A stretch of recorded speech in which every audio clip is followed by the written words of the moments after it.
Hi, my name is Leah and I'm a game animator. During the beginning of my first and second year of uni, I was really struggling and I really felt like I could have used some wisdom. Unfortunately, I wasn't aware of how great the animation community is and how open people are to giving genuine advice. I have my first job in the industry now, and I really think I could not have gotten here without the help of all the amazing people I've met on my way here. People who weren't only my mentors and my teachers, but also random people who don't even know that they've impacted me the way they have. And I'm so grateful for that. I would like to pay it forward by making this video. I've done two very cool interviews with Faucheux and Lana Bachynski. They are two people who not only continue to inspire me every single day, but two people who I believe have very wise thoughts, and I would like to share those with you. This video is kind of like a summary of the most inspiring, meaningful points said in the interviews we did. If you are currently going through what I went through and what many other artists are currently going through as well, then I hope this video finds you and helps you. If you just want to listen to two really cool people talk about what they're really passionate about, I hope it helps you too. Yeah. Hi, how's it Hi. going? Hi, everybody out there. My name is Brad Faucheux, and a little background about me. I have been guilty of the charge of being a professional animator for almost 14 years now. Feature animator, game animator, cinematic animator, mobile and internet animator, just all around animation nutball, and that's what I do for a living. Pretty much in a nutshell, I make things move in a computer using digital puppets to entertain you and make you feel and cry and laugh and be disgusted and just get a reaction. Like if you're listening to this video and you're like, I think I want to make games or I think I want to make movies and I like animated things, but like the craft of animation is just one facet of like everything that goes into making a finished animation. There's tech art, there's modeling, there's texturing, there's lighting, like all of these different pieces, VFX, audio. So I don't animate that much right now. So right now I'm an associate art director, which means I sort of work with a whole bunch of different disciplines. I work with animation, I work with VFX, I work with audio, character, all those disciplines I just talked about a second ago. Animation is super fun, but to other people, it is like tedious as anything. It is not for everybody, and it will feel like work if it's not meant for you. So if you're listening and you're like, I just animating, acting, blah, like those things are boring, you can still be close to animation and not be actually animating. But I think it's the most fun one, personally. When I graduated, I kind of went off into a whole different direction. I didn't even start as an animator. I went in for criminal justice of all things. Oh, wow. But yeah, I probably studied maybe 2 years of that just because my friends were going into it. So I was a follower. I followed my friends. My friends were like, oh, Faucheux was going to be in the CIA with me. I'm like, yeah, I'm going to be in the CIA. Didn't have any clue, only just watched movies about cops and CIA and thought like you'd be an action hero, and turns out that's not the case. It's just mostly paperwork and stuff that I was never interested in. And then I remember seeing a show called Phantasmic, and if any of you haven't seen Phantasmic or know, it's an awesome show that celebrates Disney animation. And it's a very cool fireworks show, and I just remember watching it and bawling my eyes out like, oh God, I remember how I felt about that. That's what I wanted to do with the rest of my life. Yep. Grown man crying my eyes out in the middle of the show. And I was just like, you know what? I kind of really remember that's what I always loved and always really wanted to do. So I'm going to try to see if I can find an animation school. And I was in Florida, so they had a bunch of animation schools at the time. And yeah, that's how the turning point came. I knew I wanted to work for Blizzard, and I happened to learn animation in high school and was like pretty good at it. But I would never go so far as to say as like animation is like my one true passion. Games are my true passion. And so animation was an avenue into working in game development. Don't get me wrong, I love animating and I get like into it and I feel feels and I enjoy the craft of it. But my bucket list for like what I want to do is not animation related. And if you have a goal, like if you have a dream job, don't let that die. Like even today, I'm still trying to achieve my dreams, and it's not always coming at the pace that I'd like it to. Like it's not always coming in this day or this month or next year. You know, everybody's story is different. You're your own unique story, and your time will come when it's time. So be patient, you know, be patient with yourself, be patient with your work. And I probably can't stress that enough. Even now, I still am trying to be patient when I'm not. You know, you're studying animation so hard for so long, and then you get in and you're like the only mission is like get a job. And then you start at your job and you're like, okay, I'm a junior. And at least I was like, I'm better than a junior. I should be better than a junior. Gotta get mid-level. And then I got promoted to mid-level. And then I was like, I've always been about setting goals. From when I was like 9 to when I worked at Blizzard, the goal was work at Blizzard. And then getting there, mid-level, I was like, what's my next goal? Is it just the next title? And I felt like I was like, that seems lame. I don't know. And then I felt like I was like floating in ambiguity for a while. And so it took me a while to like come to the realizations of like what my long-term goals were, and a lot of just making the game and just getting experience, which I think can be one of the most frustrating parts. So when you think about making art for a career, of like, well, just do it. That's what you're doing every day. Just keep doing it. I really liked just enjoying making a game, and it's in the doing that sort of helped me find what my next steps were. I'm like Yeah. stuck in a position where I feel like I'm learning more at work than actually working. Like, Mm-hmm. because it's my first job. So most of Gotcha. my day Mm-hmm. is like debugging and figuring out Unreal stuff rather than Yeah. actually animating. And it's like, oh man, Welcome I to feel being so gameplay. guilty. Welcome to being a gameplay animator. But But that's great though, because you are enhancing your value, you are enhancing your skill set, you are learning a new engine, which is pretty much the hottest engine on the market right now. You true. know, for That every is true. triple A, quadruple A, triple five quintuple A title that's out there, that is the norm. You know, so it's like taking all that in and putting that on your resume and getting that skill set makes you more of value to how you promote yourself. So it's That like is true.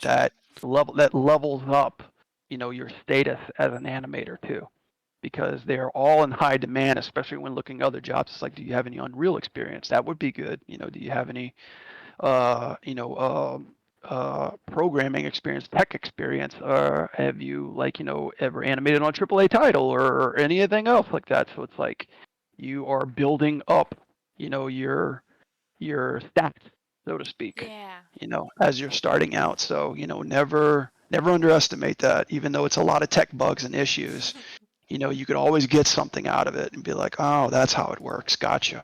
You know, try to always absorb it and take it in because it's all the adventure. You know, it'll go by in a blink of an eye too. So really use your time. Like one of my mentors told me, he said, even when you're in college, you could always learn something. You know, you would always get something from somebody. So it's like really use your time wisely. That was my mentor, James McCoy. Starting at Blizzard, I was like, what else can I do? What can I do more of? What can I? And they'd be like, I don't know. It's 5:30. You can go work on dinner, like go eat food. And I'd be like, oh, okay. And letting yourself develop a work-life balance is so critical, because there's the perception that you have to grind. And if you have a manager that's telling you to grind, and if you have a company that is crunching you to the bone from day one, get out of there. I know the industry's in a precarious spot. It's not worth it. You got to put your foot down, because the only way things get better is if everybody does that. And also you don't have to do that. It's not what it needs to be like. So I felt like mentally displaced, but the way I avoided burnout is like I really paid attention to my core hours. I made sure that I asked for incredibly clear expectations from my manager. I need you to tell me exactly what you need me to do. And then I would make a point to, I would go above and beyond in the tasks that I was able to do, but I would finish them fully. And then I would ask for something more. And I would make sure, like your managers, if you're just starting out, if you have a good manager, they know that you're learning. They will give you this long runway. They will give you more time than is strictly needed for every task because they want you to actually learn. And if you get in there and you blaze through things and you're just like, look how fast I can go, not only is it an unrealistic depiction of how quickly you actually work and how much work you can actually do. Let's say you start and it's normal times and then the company actually has to crunch. You can't exceed your own expectations that you set. There's nowhere else to push. And often I feel like that's what's happened is people show up and they push as hard as they can, even though they're not actually being asked to push that hard. It's just a self-inflicted fear. And then the company says, we need to push, and they can't because they already gave all they have. The only way I sort of mentally got through this, because there's a time where I was frustrated about not getting promoted. And I talked to my dad and I was like, Dad, here's all the things I'm doing. I do this, I do this, I do this. But compared to the seniors, I'm doing all these things and they are not doing them. And all they do is like give me a thumbs up and they tell me I'm on the right track. Like, what am I doing wrong? And my dad goes, you know what I would say if I was your manager and I heard you doing about all those amazing things? And I was like, what? Thinking my dad was like going to gas me up. And he goes, I'd say, thank you. And I was like, what? And he goes, that's not the company's responsibility. The company has a plan for you and they have a promotion cadence that they have to kind of stick to as like a fastest possible promotion cadence. You will never work fast enough or hard enough at a big corporation to be recognized more frequently than they are willing to recognize you. And so I just kind of slowed down and I let myself do the best I could at my tasks. I would take the time that was given. And if, I'd move on, I never dragged my feet. But when I slowed down and let myself learn and let myself understand not just the importance of the task I had, but how it fit into the greater project and how I could, as soon as I started caring about things that weren't animation, things felt like it really slowed down, but I still felt full. I felt satisfied. And so the earlier that you can realize that grinding through your animation actually won't be the most impactful thing that you will ever achieve. Let yourself learn, let yourself enjoy the time. And if you are being asked to go way above and beyond when you just got there, your manager's crappy and you should give that feedback. When you've been doing it professionally for so long, you start to really get a new perspective on kind of like goals and what you want to do in life and new kind of like things that you can try and accomplish and stuff like that. So it hasn't been like I've just been an animator. I've been a CG animator. I've been a 2D animator. I've been an animator for movies. I've been an animator for games. I haven't done VFX yet. That's kind of like a new thing to do, but moving into video games is a big jump for me. And being a video game animator, that's like a whole new universe. It's like a whole new ball game because you're also a developer. And yeah, I still get moments where sometimes when I'm animating, I do animate and get frustrated sometimes. I'm like, "Ah, the stupid rig or the software, and it just can't, I'll go through a whole work day and probably might only get an hour's worth of professional work done. And it'd be like, some days are better than others. Some days are cooler than others. Chill, relax. At the end of the day, I'm happy with what I do, and that's all that matters. So it's like, I'm an animator. I'm like, yep. So I wear your colors proud. And it's cool now because now that I'm animating in video games, I see a lot of people playing our games and really getting excited about it. So it's still that feeling that was with me when I was in college. You make people laugh, you react to your work, and it's like that's the beautiful part of it. People get moved by your work, and that's what makes it all worthwhile for me. Yep, definitely. So I'd say yeah.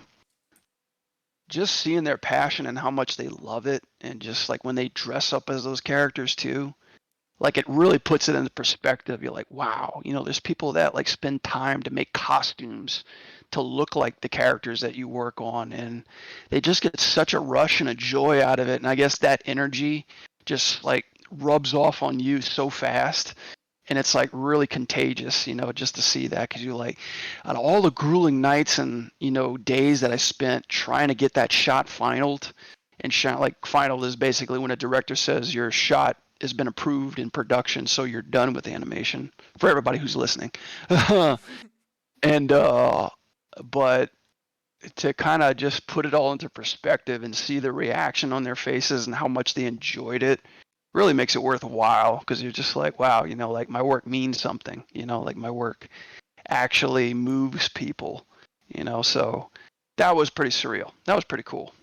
I would bring it and be like, I care about this hand splay being just perfect and not twinned and not boring, but like dynamic and interesting. And it would be like 3 pixels on the screen. We didn't have a lot of time. And so my boss would be like, chop, chop. That doesn't matter. Like, move on. And then, at the end of that my tenure on the same game, doing some interesting things and having somebody in like an animation review give me a note about the same kind of thing. Hand splay, take it from this to this. And I remember my brain being like, that doesn't matter. And I don't care. I would get polished notes on my animation. I would be like, I have to polish an animation. Oh, it like made me want to die, because all I want to do is make the game. I want to make the fun stuff. I want to make the first pass. I want to prototype. I want to get in there and make the thing that you're playing and not the art that you're seeing. And so that was like, once I was really in animation, junior, mid-level, I thought my only goal was to be the best animator. But then it was interesting to like have the day when I realized like, oh, I actually don't care about that. I care about the game itself. And so my goals are like, I would like to be a game director someday. That's I would like to cool. start my own studio. A goal of like so many people. And I don't know the timeline or how realistic that is, but those are like my 2 biggest goals, is my own thing, basically in 2 different ways. Please, the floor is yours. Okay, this is the sign off. Well, all I'm saying is thank you, Leah, for reaching out to me and bringing me on your show. I can't wait to see what you do next. I'm happy to see that you're working in the industry, fulfilling your passions and dreams. I wish you all the best moving forward. And for anybody who's looking to get into animation or trying to, you could find me on Ianimate. I am an instructor. I will be taking a break this next semester, but I will be back the semester after. I teach game animation, and you can look me up on Brad Faucheux on YouTube and Instagram, and I'm pretty much going to start streaming hopefully mid-month this month, so look me up on Twitch as well too when I start doing my classes. And I guess that's all for my shameless plug. But no shame at all. No shame at all. The more resources, the better, man. Yeah, but definitely, I would just say keep being inspired, keep animating, and just be patient. You guys' time will come. It's not a question of if I get into the industry; it's when you get into the industry. So yeah, that's it. But thank you for the chat, Leah. It's been fun. Of course. Thanks so much for reaching out to me. I think what you're doing here will be really impactful. I hope that other people who felt like you did and who felt like I did find this and feel, you can do anything you want to do. You literally can. You really can. You just gotta, you gotta then do it, which is like a hassle. But once you get there, it's pretty cool. So much for running this interview. Again, my name is Lana Bachynski. I am Latieni. That's Latienie on Twitter, Instagram, Blue Sky, Threads, whatever you want to do. I'd be happy to hear from you. My name is Leonora Snoch. My social media is linked down below, but they are both Schnuggies on Instagram and Twitter. And I hope you enjoyed this video as much as I enjoyed making it. I hope it was genuinely helpful to you and that you have a nice day. Bye bye!